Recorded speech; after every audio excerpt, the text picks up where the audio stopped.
నమస్తే అండి. ఇదిగోండి నెత్తళ్ళు మీరు ఎలా చేస్తారో తెలియదు కానీ నేనైతే ముల్లులు కూడా తీసేసుకుని చేసుకుంటానండి. ఇలా చేస్తే పిల్లలు చాలా ఇష్టంగా తింటారండి.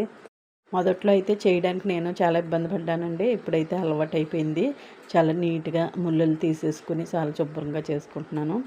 ఇంకా ఉప్పు వేసుకుని శుభ్రంగా కడిగేసుకుని ప్రతి చేప చూసారా ముల్లులు లేకుండా ఎంత బాగా చేసుకున్నానో అలా ట్రై చేయండి.